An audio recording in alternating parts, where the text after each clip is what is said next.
इस फिल्म की शुरुआत में हम दो लड़कियों को देखते हैं जिनका नाम पैक्सटन और बर्नस है। ये दोनों ही लड़कियां एक नए चर्च के लिए काम करती है। इन दोनों का काम ज्यादा से ज्यादा लोगों को चर्च के साथ जोड़ना है, इसीलिए ये दोनों घर घर जाकर लोगों को इनवाइट कर रही हैं। रास्ते में इन्हें कुछ लड़कियां मिलती हैं जो सिस्टर पैक्सटन के साथ बदतमीजी करती हैं, लेकिन ये दोनों उन्हें जवाब देने के बजाय रोने लगती हैं, जिससे हमें ये पता चलता है कि ये दोनों इस बेरहम दुनिया के तौर तरीकों से बिल्कुल अनजान है। खैर, ये दोनों बातें करते करते रेड नाम के आदमी के घर के बाहर आ जाती हैं। अब यहाँ ध्यान देने वाली बात यह है कि मिस्टर बर्नस अपनी दोनों साइकिलों को एक साथ लॉक कर उसकी चाबी अपने कोट के अंदर डाल लेती है। तब तक बारिश भी तेज हो जाती है। बर्नस घर की डोरबेल बजाती है तो दरवाजा घर का ओनर रीड खोलता है। वो इन दोनों को घर के अंदर आने को कहता है, लेकिन इनके चर्च के कुछ रूल है। ये दोनों उसी घर के अंदर जा सकती है जिस घर के अंदर कोई लेडी हो। वो दोनों ये बात रीड को बताती हैं तो रीड इन्हें कहता है कि घबराओ मत, मेरी वाइफ घर के अंदर मौजूद है, जो कि इस वक्त किचन में कुकिंग कर रही है। ये सुनकर ये दोनों घर के अंदर आ जाती हैं। रीड इन दोनों से इनके गीले कोट ले लेता है और इन्हें कहता है कि आप दोनों बेफिक्र होकर बैठ जाओ, मेरी वाइफ थोड़ी ही देर में आपसे मिलेगी। तब तक रीड इन दोनों से इनकी पुरानी लाइफ के बारे में पूछता है तो हमें पता चलता है कि ये दोनों बचपन से ही चर्च के साथ जुड़ी है। फिर रीड इन दोनों से एक अजीब सा सवाल पूछता है। वो कहता है कि क्या आप दोनों गॉड पर विश्वास करती हो? ये दोनों बिना झिझक के हाँ में जवाब देती हैं। तो रीड इन्हें बुक ऑफ रमोन दिखाता है जिसे जोसेफ स्मिथ नाम के आदमी ने लिखा है। इस बुक के मुताबिक लोग पहले किसी भी गॉड को नहीं मानते थे, लेकिन जब वो मुसीबत में पड़े तो एक एंजल ने उनकी मदद की, जिसके बाद लोग गॉड और एंजल को मानने लगे। अब रीड इन दोनों से पूछता है कि क्या तुम दोनों को जोसेफ स्मिथ की बातें सच्ची लगती हैं? तो ये दोनों जवाब देती है कि हाँ बिल्कुल, क्योंकि बाइबल के मुताबिक भी गॉड भी इसी दुनिया का हिस्सा है। इस पर रीड इन्हें कहता है कि फिर तो तुम्हें पुनर्जन्म पर भी विश्वास होगा। तो सिस्टर पैक्सटन जवाब देती है कि हाँ बिल्कुल, और जब मैं मरूंगी तो मैं एक बटरफ्लाई बनकर अपनों की उंगलियों पर बैठूंगी और उन्हें एहसास दिलाऊंगी कि ये मैं हूँ। फिर रीड इनसे एक और सवाल पूछता है। वो कहता है कि क्या एक आदमी का ज्यादा शादी करना तुम्हारे हिसाब से ठीक है? तो बर्नस कहती है कि मेरे हिसाब से तो ठीक नहीं है। इस पर रीड उसे कहता है लेकिन तुम्हारे चर्च वाले तो इस चीज को ठीक मानते हैं। तो पैक्सटन और बर्नस रीड को बताती है कि दरअसल हमारे चर्च के लोग अपने मेंबर बढ़ाना चाहते हैं और ये तभी हो सकता है अगर ज्यादा शादियां हों, क्योंकि जितनी ज्यादा शादियां होंगी उतने ही ज्यादा मेंबर होंगे। इसीलिए हमारे चर्च ने लोगों को इस चीज की इजाजत दे रखी है। तो रीड कहता है कि नहीं,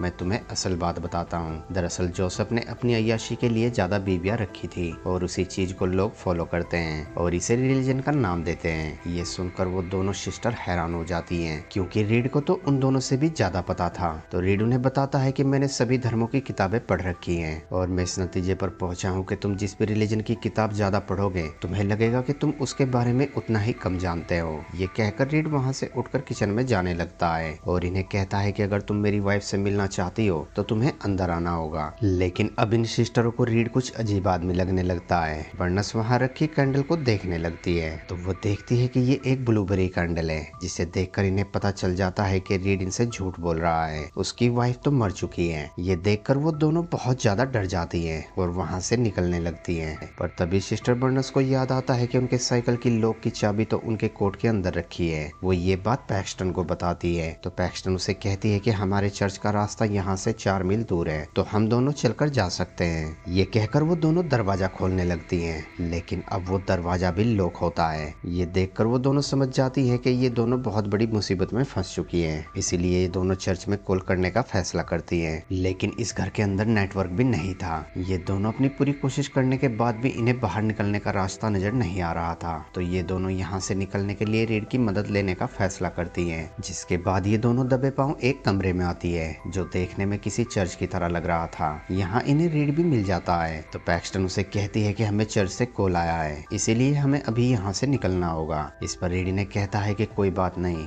आप दोनों जा सकती हो। ये कहकर रीड उन्हें उनके कोट वापस कर देता है। तो बर्नस देखती है कि उनकी वो चाबी अब उसके कोट के अंदर नहीं है। तभी पैक्सटन अपने कोट को भी चेक करती है तो वो चाबी इस वक्त पैक्सटन के कोट के अंदर होती है। अब ये सब देखने के बाद इन्हें समझ में आ जाता है कि रीड ने इनकी साइकिल को भी बाहर से गायब कर दिया है, लेकिन ये दोनों रीड को ऐसा दिखाती हैं जैसे इन्हें कुछ भी पता नहीं है और वो रीड से कहती है कि शायद आपका मेन डोर अटक गया है, तो क्या आप उसे खोलेंगे ताकि हम दोनों यहाँ से जा सकें। तो रीड इन्हें एक बहुत ही अजीब बात बताता है। वो कहता है कि वो दरवाजा टाइमर पर लगा है जो अब सुबह ही खुल सकता है, लेकिन अगर तुम जाना चाहो तो तुम पीछे के दरवाजे से जा सकती हो। ये सुनकर वो दोनों सोच में पड़ जाती हैं कि भला कोई नॉर्मल इंसान अपने दरवाजे पर टाइमर क्यों लगाएगा। फिर रीड इन्हें कहता है कि मैं जानता हूँ कि तुम दोनों झूठ बोल रही हो, तुम्हें कोई भी फोन नहीं आया है क्योंकि मेरे घर की छत और दीवारों में मेटल लगा है जिसकी वजह से यहाँ मोबाइल का नेटवर्क नहीं आता। पर अब बर्सन को गुस्सा आ जाता है। वो रीड से पूछती है कि मुझे बताओ कि यहाँ से बाहर जाने वाला रास्ता कौन सा है। इस पर रीड इन्हें कहता है कि इसके लिए तो तुम्हें चूज करना होगा। तो पैक्सटन रीड से कहती है कि क्या आप अपनी वाइफ को बुला सकते हो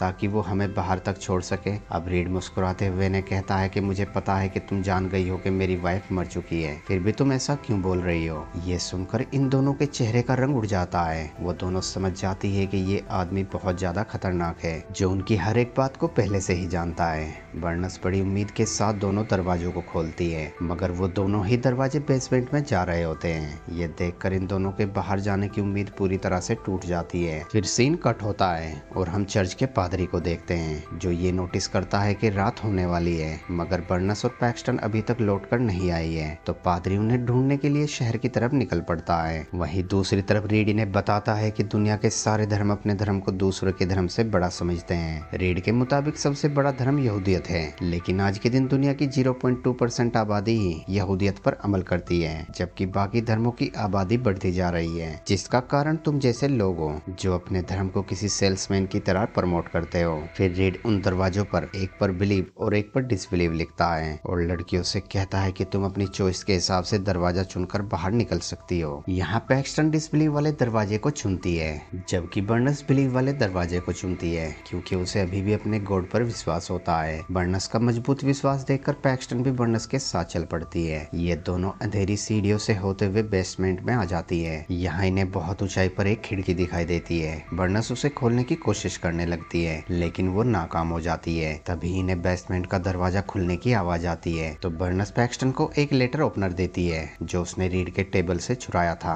वो पैक्सटन से कहती है कि अगर रीड हमें नुकसान पहुंचाने की कोशिश करेगा तो तुम इसे उसकी गर्दन में घुसा देना। तभी एक अजीब सी औरत इनके पास आती है जिसके हाथ में पाए होती है। वो उन पाए को टेबल पर रख बिना कुछ कहे जमीन पर बैठ जाती है और अजीब सी हरकतें करने लगती है। तभी बेसमेंट में लगे स्पीकरों पर रीड की आवाज सुनाई देती है जो इन्हें बताता है कि ये औरत प्रॉफिट है और आज तुम दोनों एक चमत्कार देखने वाली हो। वो औरत अचानक उठकर टेबल पर रखे पाए खाने लगती है। तो रीड इन्हें बताता है कि जो पाए ये औरत खा रही है उसके अंदर जहर मिला है जिसे खाते ही ये मर जाएगी। ये सुनकर वो दोनों बहुत ज्यादा डर जाती हैं। तो रीड उन्हें कहता है कि घबराओ मत, ये औरत गॉड की ताकत से दोबारा जिंदा हो जाएगी। और थोड़ी ही देर के बाद वो औरत मर जाती है। रीड उनकी तसल्ली के लिए उन्हें उस औरत को चेक करने को कहता है। तो वो दोनों देखती है कि वो औरत वाकई में मर चुकी है। अब रीड इन्हें कहता है कि ये जल्द ही वापस आ जाएगी और मरने के बाद की दुनिया के बारे में तुम्हें बताएगी। तभी कोई रीड के घर की डोरबेल बजाता है। तो रीड चेक करने के लिए दरवाजा खोलता है। तो दरवाजे पर वही चर्च का पादरी होता है जो बर्सन और पैक्सटन को ढूंढ रहा है। पादरी रीड से कहता है कि आपने चर्च की 2 लड़कियों को देखा है जो आपसे मिलने आने वाली थी। तो रीड बिना पल के झपकाए मना कर देता है। वहीं वो दोनों लड़कियां दरवाजे के नीचे से एक मैचिस बॉक्स को देखती हैं, जिसके बाद ये दोनों प्लान बनाती है कि ये दोनों बाहर पड़ी कालीन को अंदर खींचकर उसमें आग लगा देंगी ताकि बाहर खड़े पादरी को सिग्नल मिल सके। वो पादरी अपनी तसल्ली करने के बाद वहाँ से चला जाता है। उधर वो दोनों उस कालीन को अंदर खींचने में कामयाब हो जाती हैं। तभी ये दोनों नोटिस करती हैं कि उस औरत की लाश अपनी जगह से खिसकी हुई है और अगले ही पल वो औरत उठकर खड़ी हो जाती है, जिसे देखकर ये दोनों सिस्टर बहुत ज्यादा डर जाती हैं। वो औरत इन्हें बताती है कि उसने मरने के बाद क्या देखा और वो बस इनके सामने एक ही शब्द बोलती है कि ये सच नहीं है। तभी यहाँ पर रीड भी आ जाता है जो उस औरत को इन दोनों से दूर खींच लेता है और इन्हें बताता है कि जो शब्द इस औरत ने बोले हैं उस शब्द को मुकद्दस किताब में लिखा जाएगा। फिर रीड इन दोनों से कहता है कि क्या तुम्हें इस औरत की बातों पर विश्वास है। तो बर्नस उसे कहती है कि नहीं, उसने मरने के बाद जो कुछ देखा है ये बस उसके दिमाग का वहम है और कुछ नहीं। और मैं ये बात इतने दावे से इसलिए कह सकती हूँ क्योंकि मेरे साथ भी एक बार ऐसा हो चुका है। जब मैं छोटी थी तो फूड वर्जन की वजह से मैं बहुत ज्यादा बीमार पड़ गई थी और डॉक्टरों ने मुझे मुर्दा करार दे दिया था और उसी वक्त मुझे भी सब कुछ वही दिखाई दिया था जैसा इस औरत ने बताया है। दरअसल ये बर्नस की एक चाल थी। वो रीड को अपनी बातों में फंसा रही थी ताकि पैक्सटन रीड के ऊपर हमला कर सके, पर इससे पहले कि पैक्सटन रीड के ऊपर हमला कर पाती तभी रीड एक चाकू से बर्नस का गला काट देता है। ये देखकर पैक्सटन बहुत ज्यादा डर जाती है और जोर जोर से मदद के लिए चिल्लाने लगती है। तो रीड उसे कहता है कि घबराओ मत, तुम्हारी दोस्त दोबारा जिंदा हो जाएगी। ये सुनकर पैक्सटन इंतजार करने लगती है और इसी तरह से कई घंटे गुजर जाते हैं लेकिन बर्नस वापस नहीं आती। तो रीड बर्नस के बाएं हाथ को चीरकर एक मेटल का टुकड़ा निकालता है और पैक्सटन को बताता है कि तुम्हारी दोस्त कोई इंसान नहीं बल्कि ये तो एक कंप्यूटर प्रोग्राम थी जो दुनिया की सिमुलेशन में डाली गई थी और यही वजह है कि वो दोबारा जिंदा नहीं हुई। फिर रीड पैक्सटन को बहुत बारीकी से समझाता है। वो बताता है कि ये दुनिया एक सिमुलेशन है और असल दुनिया तक पहुंचने का एकमात्र तरीका मौत ही है। रीड पैक्सटन को भी सुसाइड करने के लिए उकसाता है, लेकिन पैक्सटन बहुत ही होशियार लड़की है। उसे रीड की बातें बकवास लगती हैं। वो रीड से कहती है कि मुझे सब पता चल चुका है कि वो औरत दोबारा जिंदा कैसे हुई है, क्योंकि जब दरवाजे पर चर्च के पादरी आए थे तो हमारा पूरा ध्यान चर्च के पादरी की तरफ था और उसी वक्त तुमने एक दूसरी औरत को खुफिया दरवाजे से अंदर भेजा जिसने इस मरी हुई औरत की जगह ले ली। अब पैक्सटन उस खुफिया दरवाजे को ढूंढने लगती है और आखिरकार उसे एक दरवाजा मिल जाता है जो एक और बेसमेंट में जा रहा होता है। हालांकि रीड पैक्सटन को वहां जाने से मना करता है, लेकिन पैक्सटन उसकी एक नहीं सुनती और वो नीचे बेसमेंट में आ जाती है।